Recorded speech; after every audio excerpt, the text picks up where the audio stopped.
16 historical giants who lived long enough to be photographed. For centuries, humanity could only imagine the true faces of history's most powerful figures. Kings, revolutionaries, and geniuses were known to us only through the subjective lens of artists who painted them however they pleased, often flattering the powerful while hiding their flaws. But in 1839, everything changed forever. The invention of photography finally gave us something unprecedented, an unfiltered mechanical eye that captured people exactly as they appeared. No more artistic interpretations, no more flattery, just the raw, unvarnished truth frozen in time. What you're about to see will astonish you. Some of history's most legendary figures, people born in the 1700s who helped create America, lived just long enough to have their true faces captured by early photographers. These aren't paintings or drawings. These are actual photographs of people who shook hands with George Washington, fought in the American Revolution, and changed the course of world history. These remarkable photographs are like time machines, direct windows into moments when historical giants gazed into the camera, many in their final years of life. They represent the bridge between the mysterious pre-photographic era and our modern visual age. Today, we'll reveal the shocking, never-before-seen photographs of presidents who founded nations, scientists who revolutionized our understanding of the world, authors whose words still echo in our literature, and freedom fighters who changed the course of human rights. Prepare to look directly into the real eyes of people who made the world we live in today. Part 1. Presidential Revelations, The Shocking Truth Uncovered. John Quincy Adams, the lost photograph of America's 6th president. When you think of America's founding generation, you probably imagine those stiff, formal paintings hanging in museums. But prepare to be shocked. One man, the son of a founding father, lived just long enough to be captured by photography's unforgiving eye. John Quincy Adams, the 6th president of the United States, and son of founding father John Adams, holds the extraordinary distinction of being the earliest born U.S. president to be photographed. Born in 1767, when America was still a British colony, Adams had already completed his presidency when photography was invented in 1839. In March 1843, at 76 years old, Adams sat for a photographic portrait at Philip Haas's Washington studio. The resulting image is astonishing not only for its historical significance, but for how it exposes Adams' stern, unyielding personality without the flattery of paintbrushes. Look closely at his face. This isn't some idealized portrait. This is the real man who had lived through the American Revolution as a youth, served as diplomat, senator, secretary of state, and president. At the time of this photograph, he was serving in Congress where he had become a fierce opponent of slavery. Biographer James Traub noted that the photograph perfectly captured Adams' character. He was not a warm person. He terrified his own children. I think what you see in that photograph is a very unyielding person, but a person of great integrity and austerity. Adams himself seemed unimpressed by the new technology. After sitting for this historic photograph, he wrote in his diary, "The operation is performed in half a minute, but is yet altogether incomprehensible to me." What makes this photograph even more remarkable is its secret journey through history. Adams gave the daguerreotype to Vermont Congressman Horace Everett, whose family kept it hidden away for 174 years. In 2017, the photograph was sold at auction and acquired by the Smithsonian National Portrait Gallery, ensuring this oldest existing photographic portrait of an American president would finally be seen by the public. The daguerreotype of John Quincy Adams offers us something profoundly different from the painted portraits of earlier presidents. Unlike artists who might flatter their subjects or soften harsh features, the camera captured Adams exactly as he was, stern, dignified, perhaps a bit weary from his decades of public service. When we look into his eyes, we're making direct visual contact with a man born during the colonial era who lived to see the dawn of photography. Andrew Jackson, the deathbed photograph they tried to hide. Andrew Jackson, the 7th President of the United States, was born in 1767, the same year as John Quincy Adams, and defeated Adams in the contentious 1828 presidential election. Like Adams, Jackson lived long enough to have his photograph taken, though just barely. The most famous daguerreotype of Jackson was captured in 1845, just months before his death at age 78. The image was produced by the studio of Matthew Brady, who would later become famous for his Civil War photography. This remarkable portrait captures the aging old hickory, showing a man weathered by a lifetime of military campaigns, political battles, and personal tragedies. By the time this photograph was taken, Jackson had already served his two controversial terms as president, 1829 to 1837, during which he expanded presidential power, fought the Second Bank of the United States, and tragically oversaw the forced relocation of Native American tribes known as the Trail of Tears. What few people know is that this photograph was nearly lost forever. The original daguerreotype was badly damaged over time. However, an engraving based on the photograph had been created for a book portrait before the damage occurred, allowing modern restoration specialists to recreate Jackson's true appearance with remarkable accuracy. Looking at Jackson's face, we see the determination and grit that helped him rise from humble beginnings to become a celebrated general and powerful president. Yet we also glimpse the frailty of his final days, a reminder that even the most formidable historical figures ultimately face the same human limitations we all do. This photo is particularly significant because it shows the real face of one of America's most controversial presidents, not the idealized version from paintings. This is the actual man who defied the Supreme Court, fought duels, and forever changed the American presidency. The Marquis de Lafayette, the revolutionary hero's secret final portrait. Born in 1757, Marie-Joseph Paul-Yves Roch Gilbert du Motier, Marquis de Lafayette, was already an elderly man when photography was invented. Lafayette had been a military officer who fought in both the American Revolutionary War and the French Revolution, earning him the nickname the Hero of Two Worlds. The daguerreotype of Lafayette was taken in 1841 in Paris, just 2 years after the process was invented, and when Lafayette was in his mid-80s. This makes it one of the earliest photographs of a major historical figure, and certainly the earliest of anyone who played a significant role in the American Revolution.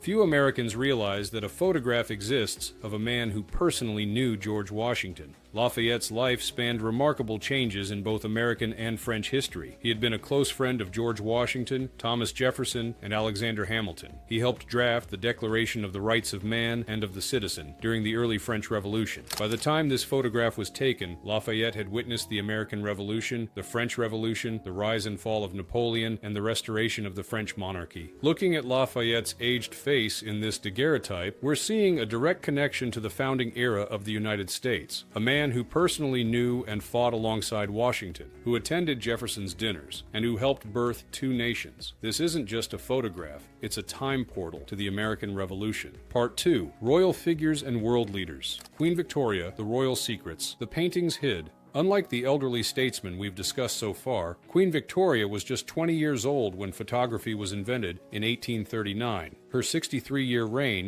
1837 to 1901, would coincide with photography's development from experimental technology to widespread cultural phenomenon. Victoria and her husband, Prince Albert, were early enthusiasts of the new medium, collecting photographs from the 1840s onward. Their royal patronage helped legitimize photography as both an art form and documentary tool. Victoria herself sat for numerous photographic portraits throughout her life, allowing us to see her transformation from young queen to elderly monarch and cultural symbol of an era. One of the earliest daguerreotypes of Victoria, taken around 1844 when she was in her mid-20s, shows a vibrant young woman quite different from the somber widow in black who dominates later Victorian imagery. By this time, she had already been queen for several years and had given birth to several of her eventual 9 children. What makes Victoria's relationship with photography particularly significant is how it exposed royal truth for the first time. While previous monarchs were seen by their subjects primarily through formal painted portraits that often hid their true appearance, photography allowed the public to see their queen as she really was. Victoria understood the power of this new medium, using photography to craft her public image throughout her reign in ways no monarch before her could. The camera couldn't quite lie the way court painters could, and this new authenticity created a more human connection between the throne and the public. Through photographs, ordinary people could see their queen not just as a distant symbol, but as a person who aged, who mourned, who changed over time just as they did. Napoleon III, the Emperor's Last Secret. In a remarkable twist of history, the nephew and heir of Napoleon Bonaparte, the man who had dominated Europe before photography's invention, would become a photographic subject himself. Charles Louis Napoleon Bonaparte, known to history as Napoleon III, was the first president of France from 1848 to 1852 before declaring himself emperor, ruling until his downfall in 1870.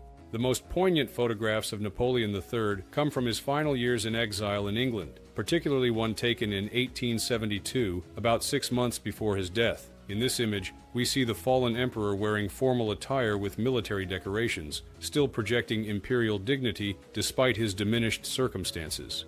Napoleon III's life reads like a novel. Born into the Bonaparte dynasty, he spent years in exile and even prison before seizing power in France. His reign saw the modernization of Paris, France's industrial expansion, and ultimately disastrous foreign policy decisions that led to his overthrow following defeat in the Franco-Prussian War. When we look at this photograph of the aging emperor in exile, we're seeing a man who represented the last gasp of the Napoleonic dream, a bridge between the pre-photographic age of his famous uncle and the modern era that would follow his fall. The image shows us something paintings never could: the vulnerability and humanity of a fallen ruler facing his mortality. Part 3. Hollywood and Entertainment Legends. Sarah Bernhardt, the divine First Lady of World Theater. Few people realize that the most famous actress of the 19th century lived long enough to be captured by photography's unblinking eye. Sarah Bernhardt, born in 1844 in Paris, became known as the Divine Sarah, the world's first true international stage star before Hollywood even existed. Bernhardt's extraordinary life bridged multiple eras. The daughter of a Dutch Jewish courtesan, she rose to become the most celebrated actress in the world, performing for packed houses across Europe and America. She was photographed extensively throughout her career, with some of her earliest photographs taken by renowned photographer Felix Nadar in the 1860s when she was in her 20s. What these photographs reveal is remarkable: the true face of a woman whose dramatic talents and eccentric personal life made her the first modern celebrity. Bernhardt was famous not just for her acting, but for her outrageous lifestyle, including reportedly sleeping in a coffin to understand death better, keeping wild animals as pets, and having numerous famous lovers. Bernhardt continued performing even after having her leg amputated in 1915,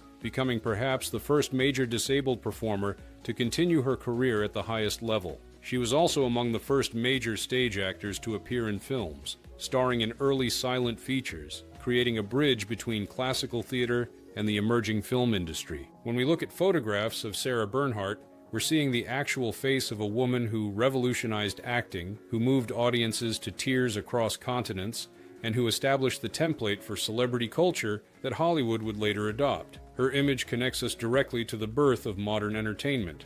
Mary Pickford, America's hidden sweetheart. Mary Pickford, born Gladys Louise Smith in 1892, became Hollywood's first true female superstar. Known as America's Sweetheart and the Girl with the Curls, Pickford revolutionized the movie industry both in front of and behind the camera.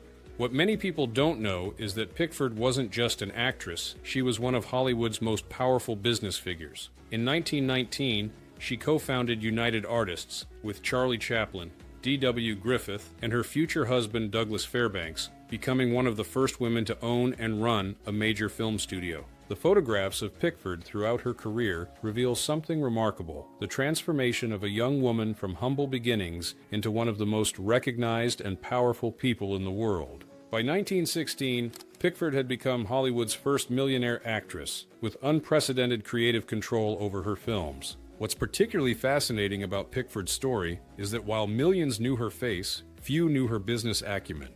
Behind the sweet curls and innocent character she played was a shrewd negotiator who understood the value of her image and fought for control of her career. She demanded and received a percentage of her film's profits at a time when most actors were paid flat fees, helping establish the star-driven system that Hollywood still uses today. Photos of Pickford with fellow founders of United Artists show a remarkable historical moment: the birth of independent filmmaking, led by actors taking control of their own destinies rather than remaining under the control of powerful studios. These images connect us directly to the birth of Hollywood as we know it. Charlie Chaplin, the true face behind The Little Tramp.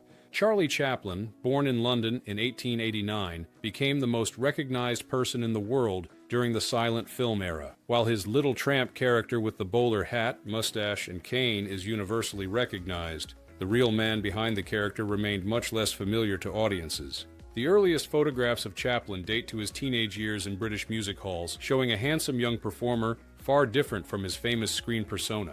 By the time he arrived in Hollywood in 1913, photography would document his remarkable transformation from unknown comedian to global icon. What makes Chaplin's photographic record so fascinating is the contrast between his on-screen and off-screen images. While the tramp was a shabby, good-hearted vagabond, photographs of Chaplin himself reveal a sophisticated, serious artist.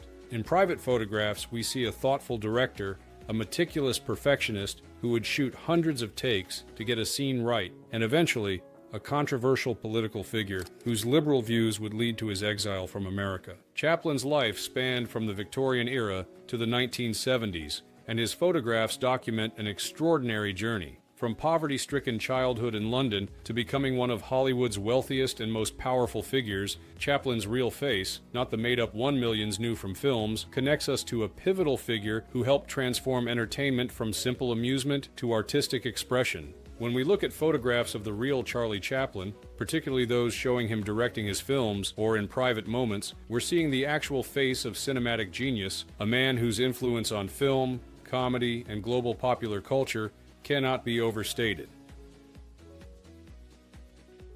Lillian Gish, born in 1893, lived an astonishing 99 years, passing away in 1993. Her extraordinary life spanned from the silent film era to the age of blockbusters, and she was photographed extensively throughout her long career, providing us with a remarkable visual record of a true pioneer of cinema. What's particularly fascinating about photographs of the young Lillian Gish is that they show us the real face of a woman who helped invent film acting as we know it. Working primarily with director D.W. Griffith, Gish developed a naturalistic acting style that abandoned the broad theatrical gestures common in early films for subtle expressions that could be captured in close-up. Bette Davis, herself a legendary actress, once said that Gish invented screen acting. When we look at photographs of the young Gish from films like The Birth of a Nation, 1915, and Broken Blossoms, 1919, we're seeing the face of the woman who established the emotional foundation of screen performance that actors still build upon today. What makes Gish's photographic record particularly remarkable is its extraordinary span. She was photographed extensively from the 1910s all the way to the 1980s, showing her evolution from fragile ingenue to respected elder stateswoman of American cinema. Her image connects us directly to the birth of film as an art form and its development over nearly a century. A chance meeting in 1912 with another child actress, Gladys Smith, who became world-renowned as Mary Pickford, brought Gish to the attention of D.W. Griffith, beginning one of the most significant artistic collaborations in cinema history. Photographs of Gish and Pickford together represent the very birth of Hollywood stardom, a fascinating visual record of two pioneers who helped shape an industry that would conquer global entertainment. Part 3. Freedom, Fighters, and Abolitionists. Harriet Tubman, the hidden youthful image they didn't want you to see. Born into slavery around 1822, Harriet Tubman escaped to freedom in 1849 and then risked her life repeatedly to help others do the same.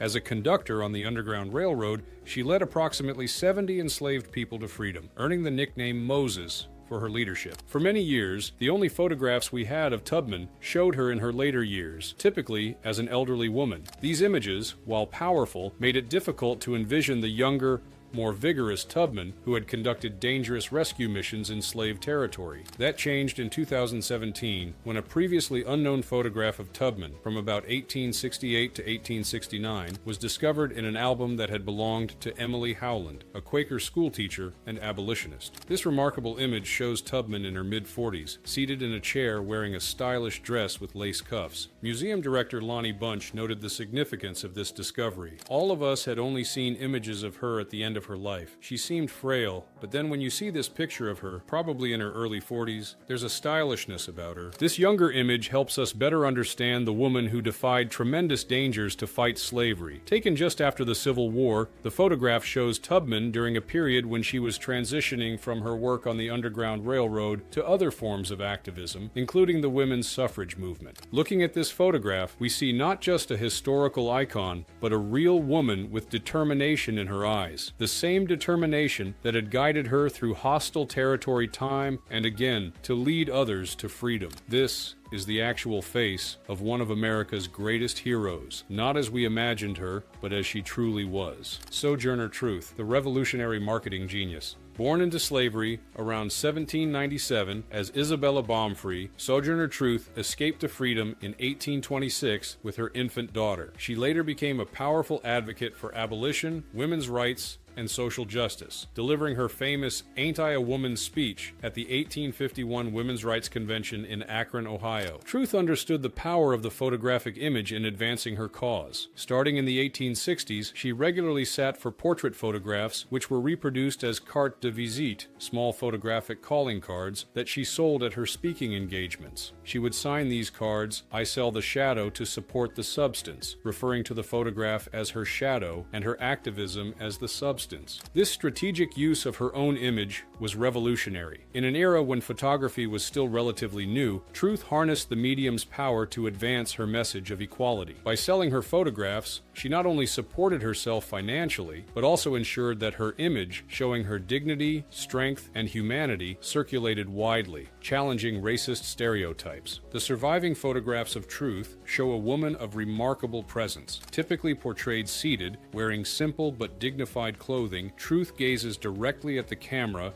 with confidence. These images convey the strength of character that made her such a compelling speaker and advocate. In many ways, Truth's use of photography paralleled Frederick Douglass's approach. Both recognized that in a society that often denied black humanity, controlling and circulating their own images was a powerful form of resistance. When Sojourner Truth sold her photographic shadow, she was doing something truly groundbreaking. In a society that had legally treated her as property for much of her life, she was now asserting ownership over her own image and using it to advance the causes she believed in. Frederick Douglass, America's most photographed man, the shocking truth. Frederick Douglass, born into slavery around 1818, escaped to freedom in 1838 and became one of America's most powerful voices for abolition and civil rights. What many people don't know is that Douglass was actually the most photographed American of the 19th century, with at least 160 distinct photographic portraits taken throughout his life. This was no accident. Douglass understood the power of photography as a tool for social change from the medium's earliest days. Unlike traditional caricatures and racist depictions of black Americans common in his era, photography offered an objective truth that Douglass deliberately harnessed. In his photographs, Douglass always presented himself with dignity, typically appearing in formal attire with a serious expression. He avoided smiling, which he viewed as too amiable and playing into racist stereotypes of the happy slave. As scholar John Stauffer noted, he did not want to be portrayed as a happy slave. The smiling black was to play into the racist caricature. Douglass's strategic use of photography was revolutionary. In an era when pseudoscientific racism often used visual evidence to promote white supremacy, Douglass used the camera to present irrefutable visual proof of black dignity, intelligence, and humanity. He delivered 4 lectures on photography throughout his life, exploring its potential as a democratizing force in society. The numerous surviving photographs of Douglass show his evolution from a young escaped slave to a distinguished elder statesman of the civil rights movement. In each image, his intense gaze and dignified bearing communicate a powerful message about human equality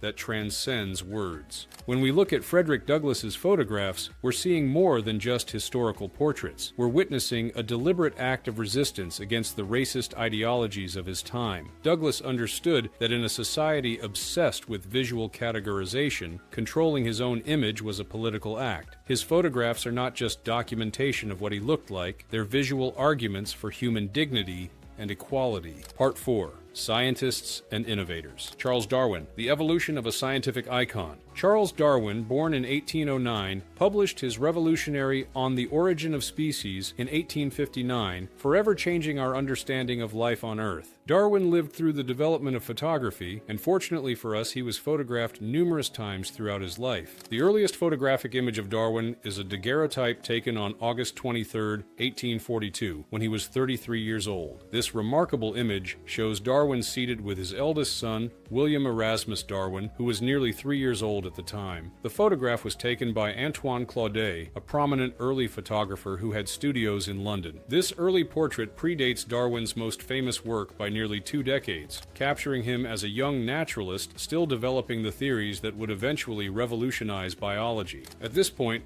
Darwin had returned from his voyage on the HMS Beagle 7 years earlier and was living at Down House in Kent, where he would spend the rest of his life. Darwin appears to have been somewhat indifferent to the new technology of photography. After this sitting, he noted in his diary that the photographic process is performed in half a minute, but is yet altogether incomprehensible to me. This reaction is particularly interesting given Darwin's general interest in scientific advancement and new technologies. Later photographs show Darwin's transformation into the bearded sage familiar from book covers and science textbooks. The most iconic images come from the 1860s and 1870s, after the publication of On the Origin of Species had made him simultaneously famous and controversial. These later portraits capture Darwin in his elder years, showing the deeply lined face and flowing white beard that have become synonymous with his identity in popular culture. Darwin's evolution through photography, from young father to scientific elder, provides us with a visual record of the man behind the revolutionary ideas. Each image offers a glimpse of the person who challenged humanity's understanding of its place in nature and transformed our conception of life itself. Samuel F. B. Morse, from painter to photography pioneer. In an intriguing historical convergence, Samuel F. B. Morse, best known today as the inventor of the telegraph and Morse code, was not only photographed, but actually played a significant role in bringing photography to America. Born in 1791, Morse was originally trained as a painter before turning to invention. When news of Daguerre's photographic process reached America in 1839, Morse was immediately intrigued. He visited Daguerre in Paris to see the new technology firsthand, becoming one of the first Americans to witness the revolutionary medium. Returning to America, Morse opened one of New York City's first photographic studios in 1840. He also taught the daguerreotype process to aspiring photographers, including Matthew Brady, who would later become famous for his Civil War photography. Photographs of Morse himself, taken in the 1840s and 1850s, show the inventor in middle and old age. These images capture the man whose two great contributions to communication technology, the telegraph and his promotion of photography in America, fundamentally changed how information and images circulated in the modern world. In a sense, Morse embodied the technological revolution of his era. His telegraph compressed space by allowing messages to travel almost instantly across vast distances, while photography compressed time by freezing moments for future generations to witness. Both innovations fundamentally altered humanity's relationship with space and time. Few people realize that the man who gave us the telegraph and Morse code was also instrumental in bringing photography to America. This little-known connection makes the photographs of Morse particularly significant. They show not just the face of an inventor, but a man who helped create the very medium that preserved his image for posterity. Part 5. The Cusp of the Photographic Age. The oldest people ever photographed. Shocking connections to our founding. One of the most fascinating aspects of early photography is how it captured people born in the distant past. Some of the earliest photographic subjects were born in the early 18th century, or even the late 17th century, making them living links to historical eras that seem remote to us today. Conrad Heyer, photographed in 1852, was born in 1749 and is believed to be the earliest born American ever photographed. A Revolutionary War veteran, Heyer crossed the Delaware River with George Washington in December 1776. When his photograph was taken, he was approximately 103 years old. Another remarkable case is that of Baltus Stone, born in 1744, who was photographed in the early 1850s. Stone had fought in the Revolutionary War and was over 100 years old when his daguerreotype was taken. In Europe, a woman named Hannah Stilley Gorby, reportedly born in 1746, is believed to be among the earliest born Europeans captured in a photograph. Her daguerreotype, taken around 1840, shows a woman who would have been in her mid-90s and who was born 3 decades before the American Revolution. These photographs create an extraordinary connection to the pre-photographic past. Looking at Conrad Heyer's image, we're seeing a man who was 27 years old when the Declaration of Independence was signed and who had personal memories of George Washington.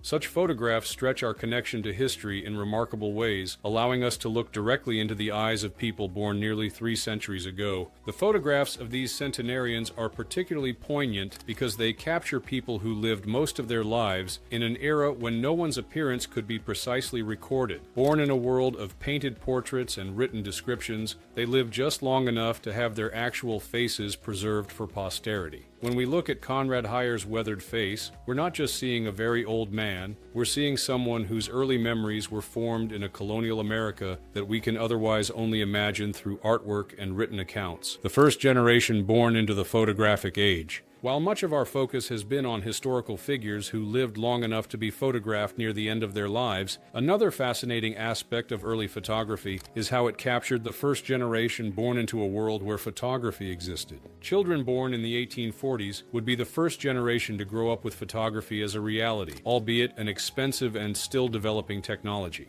For these individuals, photography would document not just their elder years, but potentially their entire lives from childhood to old age. Early photographs of children are particularly moving because they capture the vulnerability and immediacy of childhood in a way that painted portraits rarely could. The long exposure times required by early photographic processes meant that child subjects often had to be held still by parents, who might be cropped out or hidden under drapes or strapped into chairs to prevent movement during the exposure. Despite these technical limitations, these images of the first photographically documented generation provide an unprecedented window into childhood in the mid-19th century. Looking at these children's faces, we're seeing the first humans who would have no memory of a time before photography, the pioneers of our modern visual era. Many of these children would live to see not just photography, but eventually motion pictures and even the earliest television broadcasts, experiencing firsthand the revolution in visual media that continues to transform how we see our world and each other. The historical figures we've explored today represent a unique bridge generation, people who were born in a world where human appearances could only be recorded through artistic interpretation, but who lived long enough to have their actual images captured through photography. These photographs provide us with an unparalleled connection to the past. When we look at John Quincy Adams's stern face, Queen Victoria's regal bearing, Frederick Douglass's dignified pose, or Harriet Tubman's determined expression, we're making direct visual contact with people who shaped history in profound ways. Photography democratized visual memory. Before its invention, only the wealthy and powerful could afford to have their likenesses preserved through painted portraits. Photography eventually made visual immortality available to ordinary people, revolutionizing how we remember our ancestors and ourselves. These early photographs also remind us of how recent many historical developments really are. When we see a photograph of someone who fought in the American Revolution, or who was born during the reign of Louis XIV, we're reminded that history is not as distant as it sometimes seems. The early entertainment figures we've explored, Sarah Bernhardt, Mary Pickford, Charlie Chaplin, and Lillian Gish, connect us directly to the birth of modern popular culture. Their photographs capture the actual faces of people who invented modern celebrity,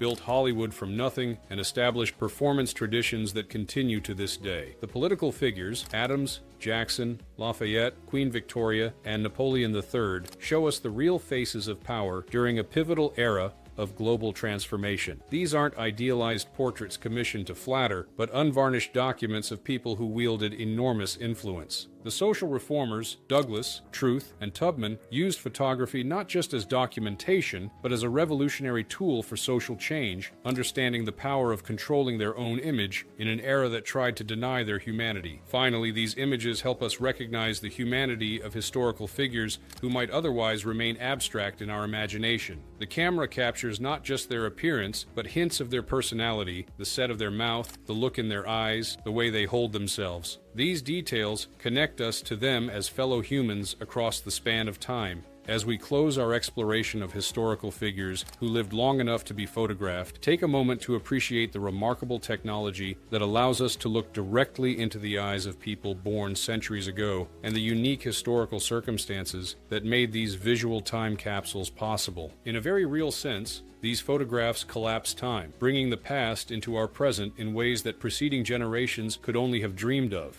They remind us that history is not an abstraction, but the story of real people who lived, struggled, and changed the world in ways that continue to shape our lives today.